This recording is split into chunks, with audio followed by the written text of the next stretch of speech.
All right, welcome back. We're in Shadows of Jamestown, chapter 20. So let's see if Derek and Sam can actually get along long enough to ride the tandem bike, two-person bike. Kaylin folded the sash and placed it neatly on top of the rest of her costume. She picked the oversized bathroom stall for extra room to change. She was about to open the stall door when she heard someone else enter the restroom. Something in the back of her mind told her to wait, so she stepped backward and listened. Someone was talking quietly on a phone. Let's see what happens. I know, the voice whispered. Timing is terrible. What are we going to do? Kaylin froze as she recognized Grace's voice echoing faintly off the bathroom tiles. She didn't know what to do. Could Grace really be a suspect? Carefully, she climbed up onto the toilet, silently perching herself out of sight, her costume clutched tightly between her chest and her knees. There's just no time, Grace continued to whisper. She was pacing back and forth, and Kaylin held her breath each time the footsteps tapped close to her stall. She was trapped, but she didn't know what else to do besides listen. Maybe she could learn something. She hadn't really thought Grace could be involved with the artifact switching, but now she was having second thoughts. What was she talking about? Do you think we still can? Grace said. But what about Doc? He might find out. There was a pause. Okay, well, if you think so. I had to bring the kids over to the settlement museum, but I think I can get away without them noticing. She paused again. Okay, I'll meet you at the glass house in 10 minutes, but make sure you're not followed.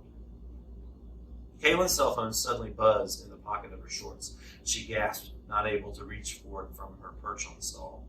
Her hands were both full, and if she moved, Grace would hear her. She closed her eyes and hoped it didn't buzz again. She wondered if Grace had heard it from the other side of the bathroom. The buzzing stopped, but now it was silent in the bathroom. Grace had stopped talking. Kaylin heard footsteps coming her way, then the sound of a stall door opening. Grace was checking the stalls. Kaylin tried to remember how many stalls were in the bathroom. 3, she thought, but she couldn't be sure. The footsteps stopped outside her stall. Grace pushed on the door, but it was locked. Kaylin's heart was beating so loud she was sure that Grace could hear it too. A shadow formed under the door as Grace bent down to look for feet. The bottom of the sash hung down from the costume pile, and Kaylin pulled it up higher so nothing could be seen. She didn't dare to breathe. Grace's footsteps walked away from the stall. Kaylin heard the door to the bathroom open and close. She sat frozen for another minute, just to make sure Grace hadn't pretended to leave or suddenly come back in, but all stayed quiet. When she was sure Grace was gone, she climbed down to the floor, careful not to fall into the toilet. She stretched her legs, which had nearly gone numb from sitting in such an awkward position for so long. She unlocked the stall door and slowly pushed it open, scanning the room. It was empty.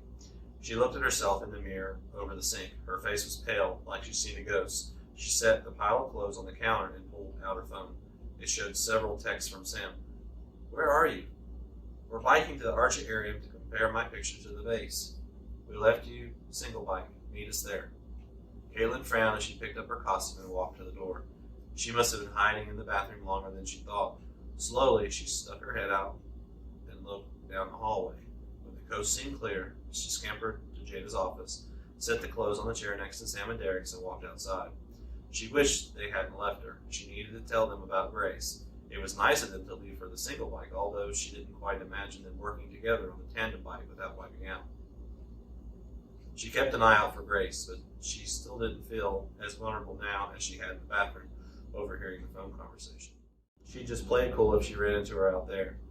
While she hadn't heard both sides of the conversation, it was pretty clear that Grace was plotting to meet someone. Was she headed over for more stolen artifacts before the professor closed down the field school? Caitlin had to hurry. She dialed Sam's number, but he didn't answer. Emergency, she texted as she climbed onto the bicycle. It's Grace. She's meeting someone at the glass house right now. I'm following her. Meet me there. Caitlin pushed her phone back into her shorts pocket. Just as a car passed on the other side of the parking lot, it was Grace. She was headed back to the island. Caitlin pushed down on the pedal, staying along the edge of the parking lot to stay out of view. She had to get to the glass house before it was too late. So, Before it is too late, I will see you in chapter 21. And maybe